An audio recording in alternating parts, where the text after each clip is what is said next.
C-bet, lažybos, lošimo automatai, ruletė, C-bet. Nesaikingas lošimas gali sukelti priklausomybę. Congratulations to our fans, to our team. It's very nice to play in our arena. We won the game, but I'm not happy about the game quality, about up and downs that we not control. But of course, second, third quarter, I think we play bad, but we stay in the game of our efforts, of our defense, and at the end, finally, we found right targets, right place, right players, and won the game. Treneri, turim klausimą nuo Žalgiris Insider prenumeratorių. Treneri, jūs tapat ketvirto kėlinio komandą, kas taip pasikeičia psichologiškai, kad ketvirtam kėlinyje pradėta žaisti geriau? Manau, kad visų pirma atsirenkam žaidėjus, su kuriais žaidžiam. Kažkiek jau nebėra kur trauktis. Norėtųsi man, kad taip žaistų visus 4 kėlinius.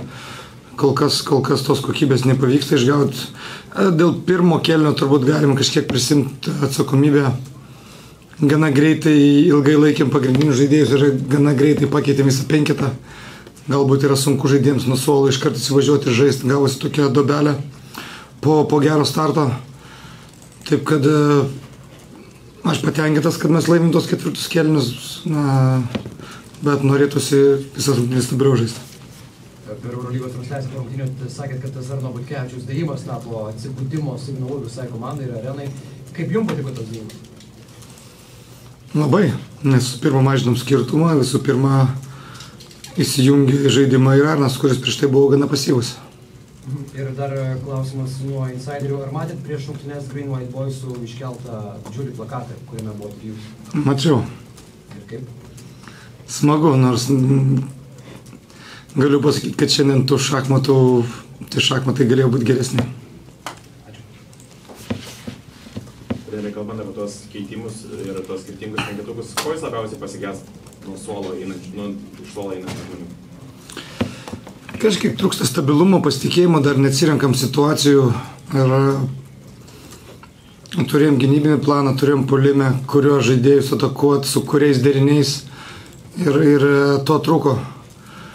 Ir natūralu galbūt sezono pradžia, kad ir išlikęs komandos brandulys, bet keli žaidėjai įsijungė komandą, vėl lipdom tą savo stilių, savo brandulį ir kol kas nepavyksta išlaikyti vienodo to žaidimo tempo, nepavyksta išnaudoti daug žaidėjų. Kaip matot, antroje rungtynių pusėje kažkiek susiaurinam rotaciją ir tada pradėjom turėti geresnį rezultatą. Su kokiais sunkumais susidūrė tie du naujokai, Grady Menikas ir Mitro Longas? Mato, Menikas antras rungtynės šilės, antroje rungtynių pusėje duoda savo tą taiklumą, bet su kokiais sunkumais susidūrė šitie du naujokai einant šitą susilydytą kolektyvą? Na, visų pirma, naujo komanda galbūt ir kantrybės ir išlaukti savo momentų. Tas pats Brady, jeigu pirmas išėjimas nebuvo idealus, kažkiek forsavo savo metimus, mes ir patys turim jo labiau ieškoti, kai yra metikas, reikia metikui surasti situacijų.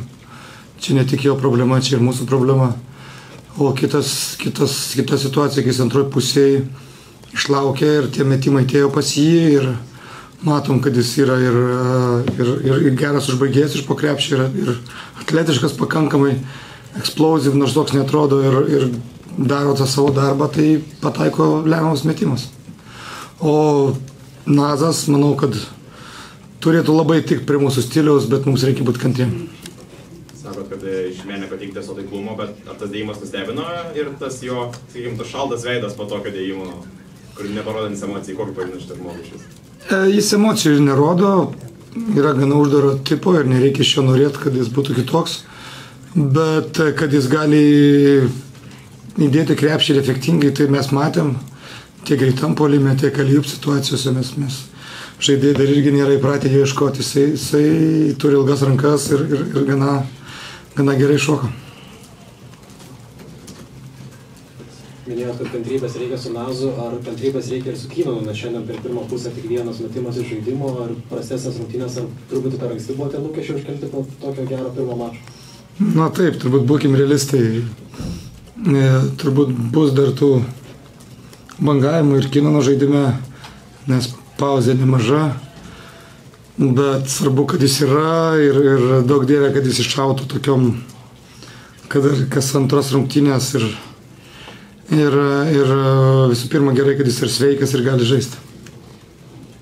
Zvezda atsikovojo 19 kamuolių puolime per pirmus 3 kėlinius. Ar čia aukštaūgių problema, ar visos komandos, nes buvo nemažai kamuolių, kurie toli šoko nuo krepšio? Na, berods 6 kamuoliai buvo komandiniai, kur kažkur keli žaidėjai šoko, kamuolys išėjo į autą, bet buvo atiteko Zvezdai. Manau, kad mes turim būti geresni kaip komanda visų pirma. Kelios situacijas buvo pavadinamomis match situacijų, kai varžovo turėjo pranašumą, tai ne pirmas rungtynės taip, tai čia yra tas taškas, kur turim žymiai pagerinti, didžiuliai skaičiai. Heisas 4 blokai, keli epizodai išsikeitus irgi neblogi. Ar jis dėjo žingsnį į priekį per vasarą, ypač gynyboje? Manau, kad taip. Ir gynyboje, ir puolime. Manau, kad ir puolime turėjau nedidelių mikrotraumelių, bet jau pasiruošime labai neblogai atrodė. Ir manau, kaip ir Arno dėjimas išjudino tiek Arną, tiek visą areną. Tai taip ir Kevarius, o 2 blokai taip pat suteikia energijos tiek komandai, tiek visai arenai.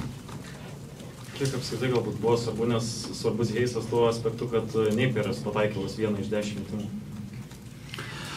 Neiperas yra labai efektyvus puolime, jis turi tam tikras savybės, mėgsta eiti tam tikrą pusę, atlikti tam tikrus metimus ir žaidėjai gana gerai atsirinko.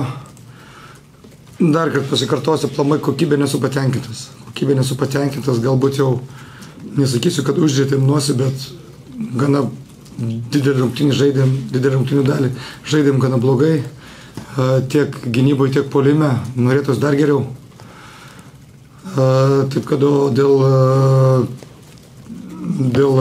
Napiero, tai laikėm ant jo geriausius savo gynėjus, spaudėm kamuolį, nebuvo ir jam lengva. Rolandas Šmitas 7-2 taškai, taip apskritai dažniau rinkosi kapotis po krepšiu, kiek galbūt jo ta energija irgi jums patiko puolime bent jau?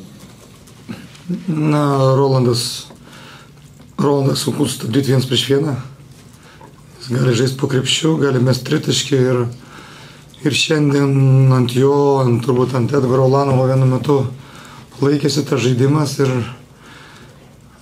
antras sezonas ir Rolandas sužaidė geras rungtynes, tai tampa lyderiu.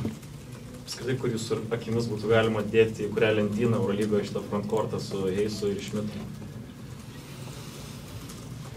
Na, nežinau, ne man vertinti. Mes džiaugiamės, kad turim tokius žaidėjus komandai.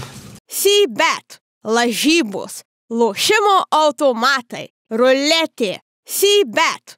Nesaikingas lošimas gali sukelti priklausomybę.